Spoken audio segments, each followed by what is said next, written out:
Shriver. We're here to talk about books that have changed the world and have changed us. And I'm Gary Shriver, and this is the How to Love Lit podcast. If you're listening to us for the first time, or you have been listening for a while, could you please take a second and scroll down to the bottom of your podcast app and hit the 5 stars? That helps us move up in the world. And if you're thinking, I don't know if I want to give them 5 stars, rest assured, we've got a great discussion today about a great poet and short story writer. You will not regret it. You're gonna love it. He's a fan favorite, even though I have to be honest, he's not one of my personal favorites. No disrespect. It's on me. Today we're going to be talking about, and we'll be talking about him next week too, the one and only Edgar Allan Poe. Should we have spooky music when you say that? I mean, I like Edgar Allan Poe, and I remember reading his stories in class as a teenager, and it's one of the few things I actually remember from my high school English classes, and the stories are very entertaining. I know, and he's still super popular. All of my kids really like him, which is incredible because he's super hard to read. And I brought this up when we were talking about Mary Shelley's Frankenstein, but I really don't like being scared. And Poe's scary. He is. His writings find humor even in the way that they're grotesque, and that's a lot of the reason why people like him. There's a range from gothic horror to true evil, to the struggle between the rational and the crazy. And sometimes they're even sad, but mostly they're frightening. That's his contribution, and it's just not my genre. I have to respect the art. I tried to pick a couple of less creepy pieces for this series, though.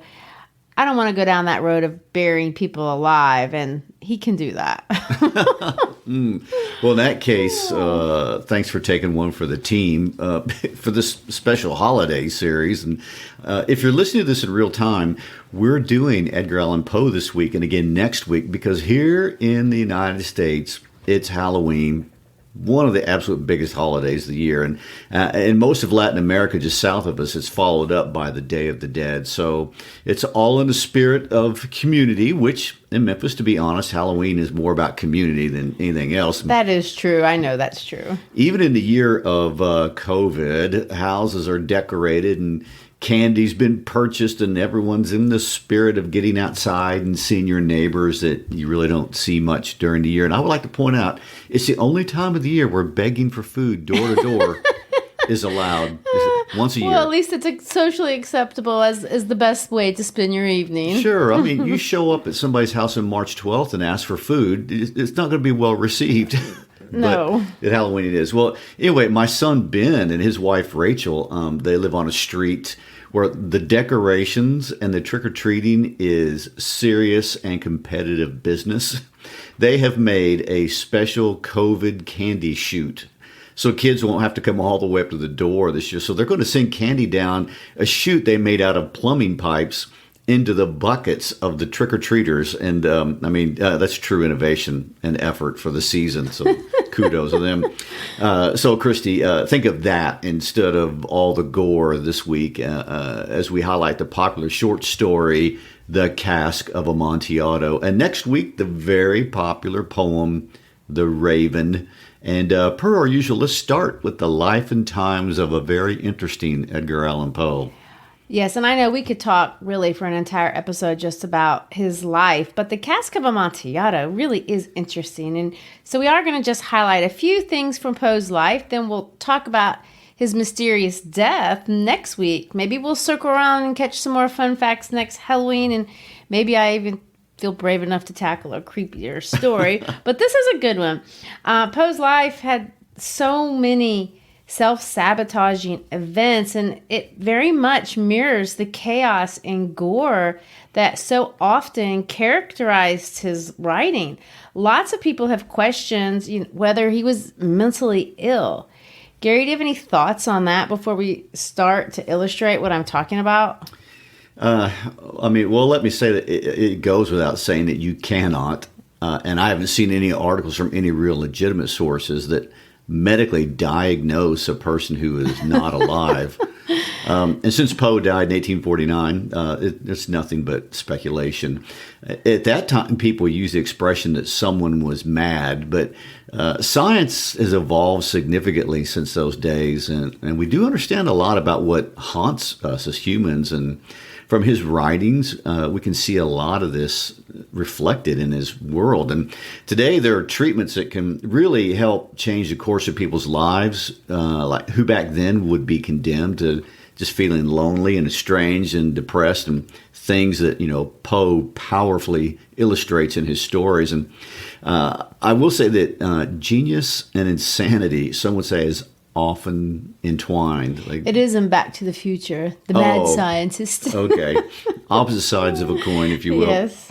There's many examples in history of amazing people who've stood out in their generation by being great artists, but who likely truly struggle with some shadow of mental illness. I mean, we obviously think of Van Gogh, but others like Mark Twain and Herman Hesse and Ernest Hemingway and Virginia Woolf and Sylvia Plath are just a few writers that pop out immediately. And Poe seems to fall in this category. And Poe himself once said, when asked if he was crazy, interesting comment on himself, he says, "The question is not yet settled whether madness is or is not the loftiest intelligence, whether much that is glorious, whether all that is profound does not spring from disease of thought, from moods of mind exalted at the expense of the general intellect."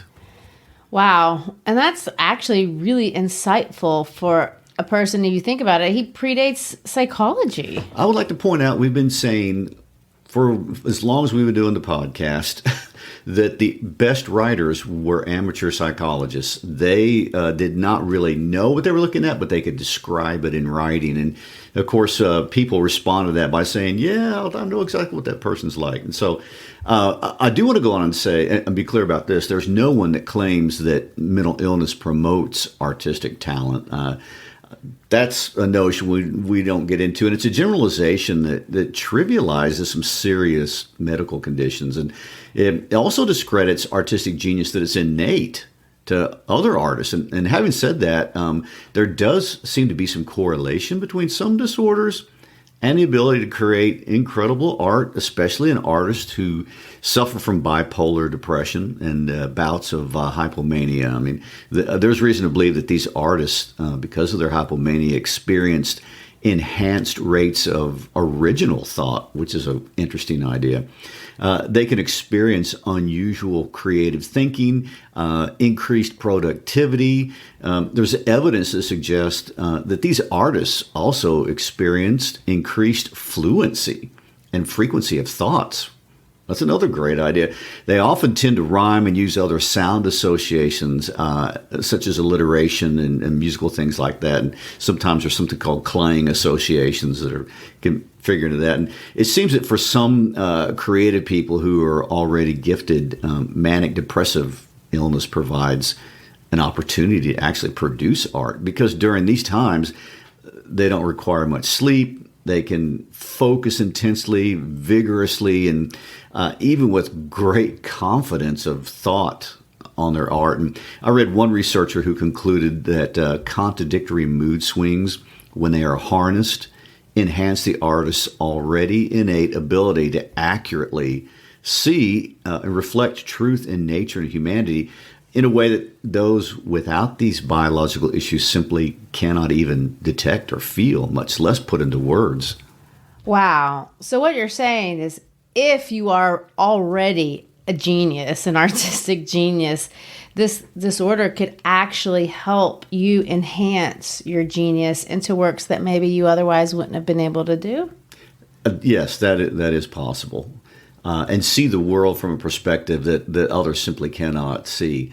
So, I mean, that's one way of thinking about it. And of course, it goes without saying that any mental illness naturally comes with a lot of struggle. And Edgar Allan Poe, whether he suffered, as some suggest, from bipolar depression or not, he really seriously reflects great struggle. I mean, so much internal and external struggle, lots of it that he created himself. But a lot of it he did not. He was victimized, especially as a child. That's true. His life, there's no doubt, was truly difficult, and under any circumstances, no matter how your brain is wired, anyone would struggle with these kinds of life traumas. What's remarkable is that he was able to hone this. In fact, if you want to say it this way, he was kind of honed in art, because he was born to actors in 1809, and apparently his mother was a fabulous actress. His dad, not so much, I guess pretty average on the stage, and off the stage, pretty much a schmuck. He abandoned them. His mother died before she turned 3, a death that he always remembered and spoke about. He talked about her vomiting blood and being carried away forever by horrible men dressed in black. So most scholars agree that this death, her death of tuberculosis, really changed him, and in many ways informed a lot of his work. If you notice, lots of his stories carry with them this idea of being buried and being lost and then coming back, living versus dying. He had also an idealized image of who his mother was, and we can see, idealized women also in a lot of his writing. Well, she was the first woman he lost, but loss characterized every relationship with a woman that he loved for the rest of his life. I know, and that's just so sad. Even in high school, he had a close friend, and he loved his friend's mother, and she died of tuberculosis. He had a stepmother that he loved, Frances. So this couple, I guess I should say, Frances and John Allen, were this really wealthy couple that took him in after his mother died. But they never adopted him. He and the dad never got along. They were at odds for the rest of his life. But the mom and he were really close. And of course, she died tragically. Never mind the fact, later on, we're going to find out that his wife died. So that's a lot of loss. When his real mother died and he was taken in by the Allens, Poe went to live in England with the Allens, and they sent him to boarding school. A very lonely place, it seems, for Poe himself. But he did hit the British literary scene at a great time. And during his education there, he was exposed to the great Romantic writers, to Byron and to Shelley, and which are two that we've talked about. But he likely read a lot of Romantic writers. Well, I'm sure he did. And you can obviously see this from the Gothic influence in his work. In fact, lots of critics make fun of him because he's over the top with these kind of romantic notions and styles. And I will say, you can't deny that he kind of goes a lot out of control. We'll see this in The Raven. The man loves him some alliteration and rhyme. The American poet Ezra Pound said that Poe never used a noun without coupling it with an adjective, preferably vague and suggestive of horror, gloom, vastness, strangeness, and indefiniteness. Of course, all that's so true. What a gift to be able to put a haunting word with a noun every time. And well, after this, we're going to read a real British Gothic tale with Wuthering Heights, and we can see for ourselves the comparisons. True. And I know I'm getting ahead of myself talking about the unusual and really iconic style of Poe, because everybody knows Poe when they read him. He does have this real original style, whether you like it or not.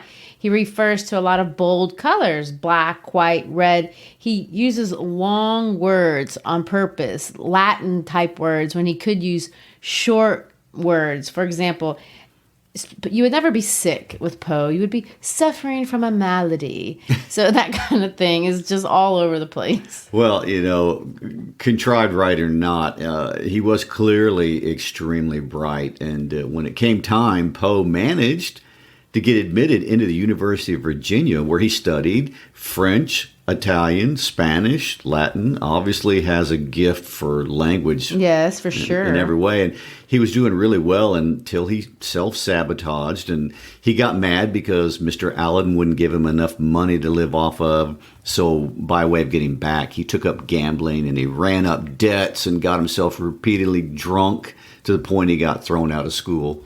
And this is where we see that conundrum. Mr. Allen does something mean, but then in reaction, he does something more mean to himself.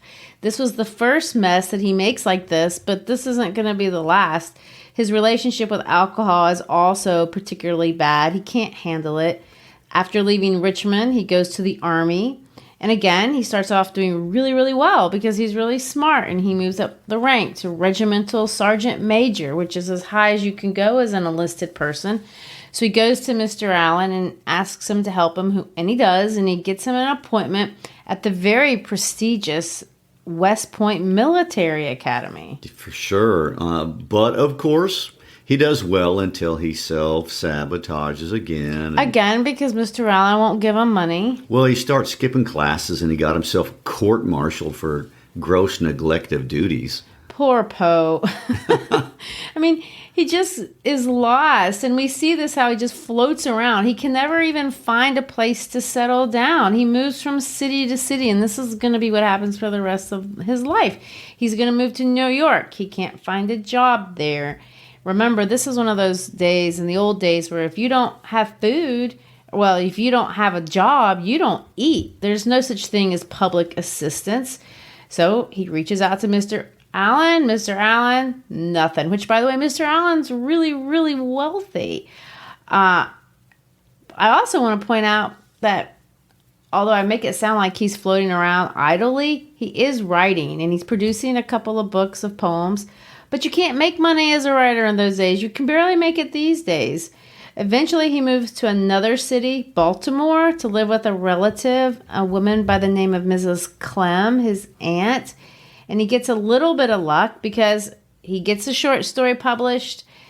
People like it. It attracts the attention of a recognized novelist, a woman named Mrs. John P. Kennedy. And she gets him a gig as the assistant editor at the Southern Literary Messenger, which is a very impressive literary magazine. It's a great break. It's so good that he moves again to be able to take this job. So this time he brings Mrs. Clem and her daughter, Virginia, with him back to Richmond. So they have this new little family. He truly loves them. And I will say it's not but a few years before he marries Virginia, Mrs. Clem's daughter. Which is one of those things people know about him that can gross them out. There really is not a satisfactory explanation for why a 27-year-old man would marry a 13-year-old girl. I know. There's the bit of the yuck factor with the ages. And if it makes you feel better, they did lie. They tried to say she's 21, but no one believed them. I read some people that said you could barely believe she was 13. But it doesn't seem like they probably consummated the marriage. She just seemed like he wanted a family. And that worked out, except he couldn't be likable. He just can't be likable. He seems like actually a really jerky person. I mean, at this job, he's so arrogant and he's mean-spirited and he's always making enemies in the publishing business. He would lie to people about what he did at the magazine. He claimed to be way more important than he really was. Then in the magazine, he would lambaste popular writers. He would insult the readers of the magazine itself. I mean, it's kind of funny. I mean, I read one quote where he said this. He's going to chide all Americans. He says, American readers, he chides us for liking a stupid book the better because sure enough, it's stupidity that's American. Well, he also published stories that were so horrifying. They were insulting. A lot of people know the famous story Berenice, where a man prepares to marry his cousin, but then actually ends up burying her alive and then digging her up again. It has stuff about teeth. It's so weird. It's shocking. And he does it totally on purpose. Well, he was one of the first artists. And of course, this is the concept behind all social media clickbait, but in all kinds of TV shows now. But he understood that shocking and insulting gets you noticed, and you can't be famous if no one knows who you are. And Poe actually said that. Well, I guess that is true. But Poe kept getting himself into so much trouble. He could not moderate. He would get fired, go somewhere else, get another job, insult people all over again. It's just this real self-sabotaging pattern. He had such confidence that he was this amazing writer, and he had this incredible disdain for people who did not recognize his genius. And of course, we can argue if he was right or wrong about his talents, but history seems to agree with him. But regardless, he just couldn't get along. Well, I want to stop here with his life and finish this crazy tale next week. But But I did want to end with a very interesting insult that relates to this story that we're getting ready to read. So in 1840, Poe is back in Philadelphia, getting fired by yet one more boss. And Poe is indignant about this, as his usual demeanor when he gets fired. Yes. Mm-hmm. And he fires off a letter to his boss, and he says this: "If by accident you have taken it into your head that I am to be insulted with impunity, I can only assume that you are an ass. Nemo me impune lacessit," which is my poor attempt at reading Latin. Yeah. But this Latin phrase means this: "No one insults me with impunity." Which is interesting because that is the inscription that we're going to read in the story, The Cask of Amontillado. It's also an ironic turn of phrase because it seems there was absolutely no one in the literary world that Poe would not just blast and savage in review after review. And he was a huge insulter. He even accuses Henry David Longfellow of plagiarism, which from what I read, Poe wasn't above himself. No, he wasn't. He did it more than once. His whole professional life is picking one fight he can't win after another. I mean, just professional derailment for no real apparent reason. And he'd get a break, work really hard to make something happen, and do something so deliberate and horrible that it guaranteed failure. And a lot of this was peppered by alcoholic drinking binges that all that didn't do him any good. True. Poe is a man that felt slighted by humanity.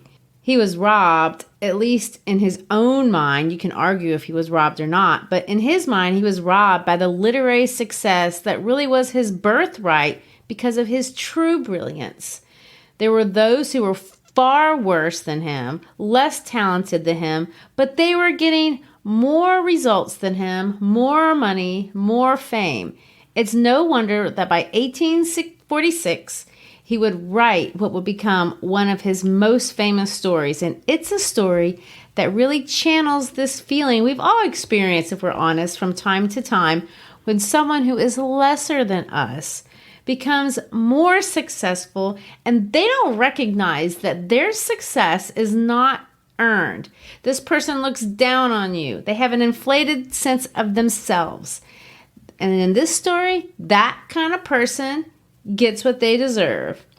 At least in Poe's mind, they get the Cask of Amontillado. Well, like I said, this is the first story of his that I ever remember reading. Well, it's a great one for a lot of reasons. And we're going to read the whole thing. But before we do, I want to give you some of the literary things to look for when you read it. Because beyond channeling our desire for revenge, it's a very clever story. Poe had these rules of what he thought constituted a great story, and A Cask of Amontillado follows all of them. His first rule for a short story is that you should be able to sit down and read the whole thing in one setting. The second rule is that it should have a unity of impression. In other words, everything in the story needs to lead you to what one thing that author is trying to do. He also thinks that a tale should be self-sufficient. It should contain within itself all that is required for its comprehension. And he does this. He's going to pack it all in. Every detail leads to something. Every word is intentional. Every name is symbolic. Every piece of dialogue is ironic. And every action takes us deeper and deeper into his crazy reality. So this is what I mean. Let's begin with the title. It's a pun. Amontillado is a kind of sherry, which is a kind of wine. I'd never heard of it before this story, but it's Spanish. And a cask means a case. So at one level, a cask of Amontillado is obviously like a case of this particular wine. However, it's a pun. A monte is another form of the word mountain. Cask is a shortened way to say casket. So it's a casket from a mountain. Very clever. I know, and everything in this story is like that and very deliberate. The setting is vague. We think it's Italy because of the language. Maybe Rome, we'll assume that, but it doesn't really matter. Some people think it's France. But it's obviously during Carnival. And being from Brazil, I know a little bit about Carnival. Carnival is a 3-day holiday. It's a quasi-religious holiday. You're supposed to dress up, party really hard, act the fool for the last 3 days before Lent, because in the Catholic tradition of Christianity, you're supposed to straighten up during Lent, the 40 days before Easter. And Easter, of course, in all of Christendom, is the most holy day in the Christian faith. The year is kind of vague. There's some clues. Montresor is a Mason, and that only existed in the 1730s upwards. He's wearing this roquelaire, which is this fashionable thing during the 1700s. There's a couple of other clues that let you know that it's probably in the second half of the 1700s. It's not obviously super important to pinpoint the year. The names, it's more interesting. They're coded. Fortunato obviously means fortunate, which this dude is quite unfortunate. Hence the irony. Yes, but he's also fortunate, and that's part of the reason Montresor hates him. He apparently considers himself to be better than Montresor. He's a better wine connoisseur, although he doesn't know anything we're going to figure out, because he doesn't know that Amontillado is a sherry, which I wouldn't have known that either, but I'm not of Italian lineage and a wine connoisseur. And we know it because he makes fun of another guy named Lucrezi, who says, the guy doesn't know Amontillado from sherry. And it's the same thing. But anyway, this all informs the reader that Fortunato is stupid. He's stupid and he pretends that he's some blue-blooded aristocrat, but his crest isn't very impressive. He doesn't know how to look dignified. He's wearing a stupid jester costume and he looks the fool. Literally, he's wearing an outfit of a fool. And of course, Carnival is about dressing up. But we all know, because we've been to those parties, that dressing up is a trick. You're supposed to not look like a doofus. And there's always that person that doesn't pull that off. Well, Fortunato is that guy. He doesn't know how to dress up without looking like a fool. Literally a fool. All the details here suggest that he's gotten really lucky in life. And he's mistaken this luck for his innate genius and talent, and he looks down on people that are better than him. Specifically, Montresor. Now, Montresor means my treasure. He's the one with the nice heritage. He's the one that understands wine. He's the one who should be getting some respect. So as we read, are we to look for all the hidden ironies? That's it exactly. Okay. And I may stop and interrupt you because sometimes I just can't resist, but I'm going to try to refrain because I know that can be annoying. But there's a lot in this story. Everything is based on the irony. Everything that Montresor says when he says things like, I wouldn't want you to die from a cold. Well, we know that that's true. He wants exactly what he's up to. And there's that kind of stuff all the way through.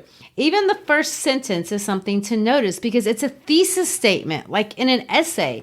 The narrator is going to clearly claim this crazy primitive honor code. The idea being that if somebody insults you boldly enough, you should not only get them back, but you must do it without getting caught. Montresor is telling his story half a century after he commits this murder. He's not regretful. He's proud. It's been an artful revenge. Fortunato is a fool who dared to condescend to someone better than him. And Montresor had to put up with his arrogance, and he did so for long enough. And when we get to the part where Montresor points out the coat of arms, notice that it's a human foot crushing a snake. From Montresor's perspective, this is the story of a man getting what's coming to him. And not for any specific bad thing either, but for not knowing his place. The ultimate insult worthy of this ultimate punishment. Ooh, harsh. Let's begin. The 1,000 injuries of Fortunato I had borne as I best could, but when he ventured upon insult, I vowed revenge. You, who so well know the nature of my soul, will not suppose, however, that I gave utterance to a threat. At length I would be avenged. This was a point definitely settled, but the very definitiveness with which it was resolved precluded the idea of risk. I must not only punish, but punish with impunity. A wrong is unredressed when retribution overtakes its redresser. It is equally unredressed when the avenger fails to make himself felt as such to him who has done the wrong. It must be understood that neither by word nor deed had I given Fortunato cause to doubt my goodwill. I continued, as was my wont, to smile in his face, and he did not perceive that my smile now was at the thought of his emulation. He had a weak point, this Fortunato. Although in other regards he was a man to be respected and even feared, he prided himself upon his connoisseurship in wine. Few Italians have the true virtuoso spirit. For the most part, their enthusiasm is adopted to suit the time and the opportunity to practice imposture upon the British and Austrian millionaires. In painting and gimmery, Fortunato, like his countrymen, was a quack. But in the matter of old wines, he was sincere. In this respect, I did not differ from him materially. I was skillful in the Italian vintages myself, and bought largely whenever I could. It was about dusk one evening during the supreme madness of the carnival season that I encountered my friend. He accosted me with excessive warmth, for he had been drinking much. The man wore motley. He had on a tight-fitting part-a-strip dress, and his head was surmounted with the conical cap and bells. I was so pleased to see him that I thought I should never have done wringing his hand. I said to him, "My dear Fortunato, you are luckily met. How remarkably well you are looking today. But I have received a pipe of wine that passes for Amontillado, and I have my doubts." How? Amontillado? A pipe? Impossible. And in the middle of the carnival? I have my doubts, and I was silly enough to pay the full Amontillado price without consulting you in the matter. You were not to be found, and I was fearful of losing a bargain. Amontillado? I have my doubts, Amontillado? and I must satisfy them. Amontillado? As you are engaged, I'm on my way to Lucrezi. If anyone has a critical turn, it is he. He will tell me. Lucrezi cannot tell Amontillado from sherry. And yet some fools will have it that his taste is a match for your own. Come, let us go. Whither? To your vaults. My friend, no, I will not impose upon your good nature. I perceive you have an engagement. Lucrezi. I have no engagement, come. My friend, no, it is not the engagement, but the severe cold with which I perceived you are afflicted. The vaults are insufferably damp. They are encrusted with niter. Let us go, nevertheless. The cold is merely nothing. Amontillado, you have been imposed upon. And as for Lucrezi, he cannot distinguish sherry from Amontillado. Thus speaking, Fortunato possessed himself of my arm, and putting on a mask of black silk and drawn a roquelaire closely about my person, I suffered him to hurry me to my palazzo.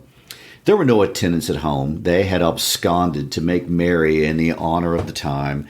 I had told them that I should not return until the morning, and had given them explicit orders not to stir from the house.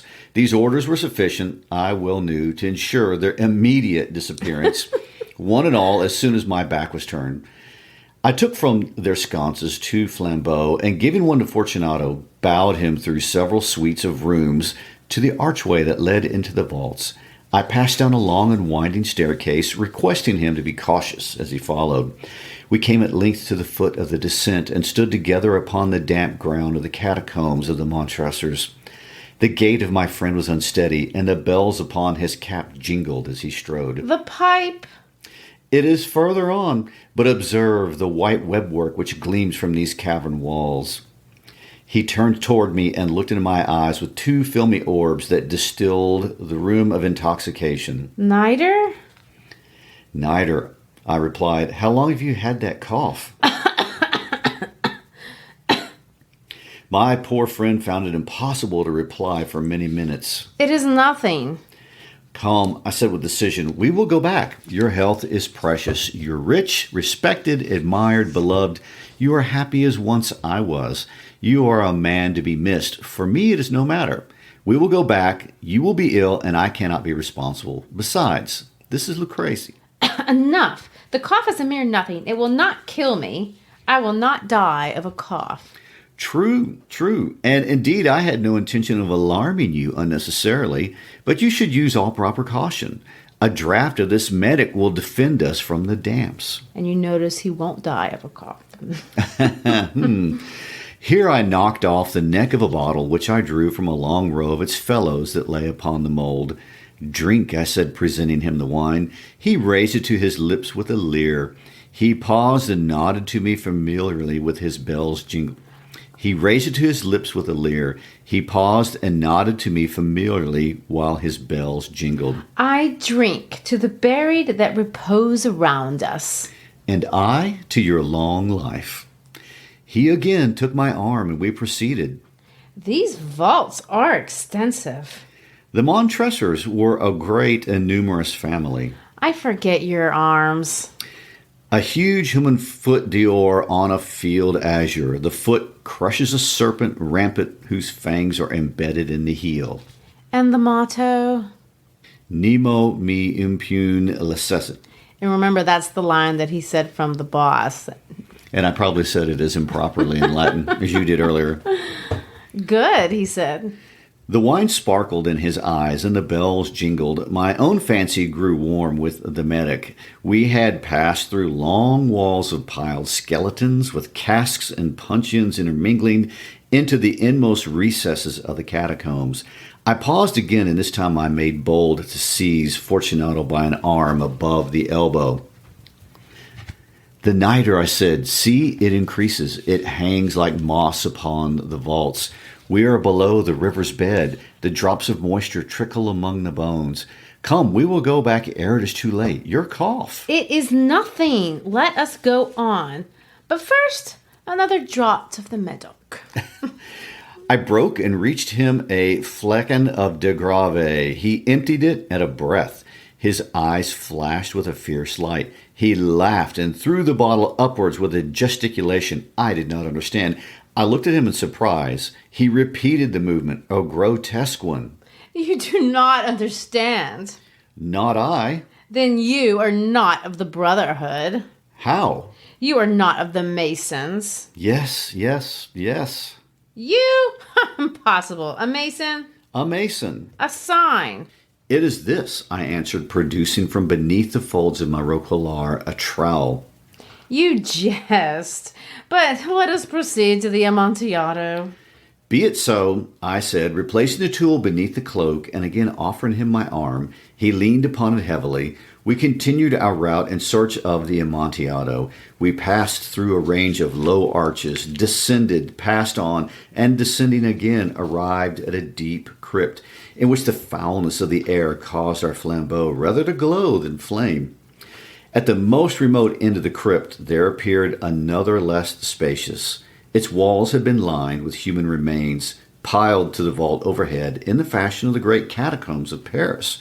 3 sides of this interior crypt were still ornamented in this manner. From the 4th side, the bones had been thrown down and lay promiscuously upon the earth, forming at one point a mount of some size. Within a wall thus exposed by the displacing of the bones, we perceived a still interior crypt or recess, in depth about 4 feet, in width 3, in height 6 or 7. It seemed to have been constructed for no special use within itself, but formed merely the interval between 2 of the colossal supports of the roof of the catacombs, and was backed by one of their circumscribing walls of solid granite. It was in vain that Fortunato, uplifting his dull torch, endeavored to pry into the depth of the recess. Its termination, the feeble light did not enable us to see. Proceed, I said. Herein is the Amontillado. As for Lucrezi... He's an ignoramus. Interrupted my friend as he stepped unsteadily forward, while I followed immediately at his heels. In an instant he had reached the extremity of the niche, and finding his progress arrested by the rock, stood stupidly bewildered. A moment more, and I had fettered him to the granite. In its surface were 2 iron staples, distant from each other about 2 feet. Horizontally, from one of these depended a short chain, from the other a padlock. Throwing the links about his waist, it was but the work of a few seconds to secure it. He was too much astounded to resist. Withdrawing the key, I stepped back from the recess. Pass your hand, I said, over the wall. You cannot help feeling the nitre. Indeed, it is very damp. Once more, let me implore you to return. No, then I must positively leave you, but I will first render you all the little attentions in my power. The Amontillado! True, I replied, the Amontillado. As I said these words, I busied myself among the pile of bones of which I have before spoken. Throwing them aside, I soon uncovered a quantity of building stone and mortar. With these materials and with the aid of my trowel, I began vigorously to wall up the entrance of the niche. I had scarcely laid the first tier of the masonry when I discovered that the intoxication of Fortunato had in great measure worn off. The earliest indication I had of this was a low moaning cry from the depth of the recess. It was not the cry of a drunken man. There was then a long and obstinate silence. I laid the second tier, and the third, and the fourth, and then I heard the furious vibration of the chain. The noise lasted for several minutes, during which that I might hearken to it with the more satisfaction. I ceased my labors and sat down upon the bones. When at last the clanking subsided, I resumed the trowel and finished without interruption the fifth, the sixth, and the seventh tier. The wall was now nearly upon a level with my breast. I again paused, and holding the flambeau over the masonwork, threw a few feeble rays upon the figure within. A succession of loud and shrill screams, bursting suddenly from the throat of the chained form, seemed to thrust me violently back. For a brief moment I hesitated. I trembled. Unsheathing my rapier, I began to grope with it about the recess, but the thought of an instant reassured me. I placed my hand upon the solid fabric of the catacombs and felt satisfied. I reapproached the wall. I replied to the yells of him who clamored. I re-echoed. I aided. I surpassed them in volume and in strength. I did this, and the clamorer grew still. It was now midnight, and my task was drawing to a close. I had completed the 8th, the 9th, and the 10th tier. I had finished a portion of the last and the 11th. There remained but a single stone to be fitted and plastered in. I struggled with its weight. I placed it partially in its destined position.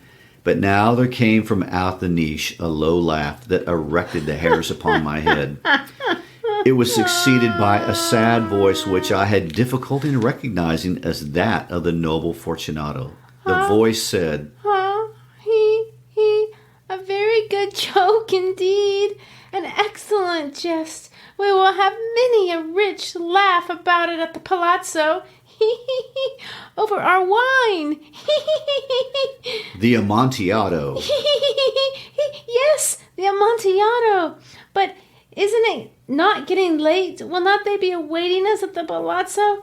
The Lady Fortunato and the rest? Let us be gone. Yes, I said, let us be gone.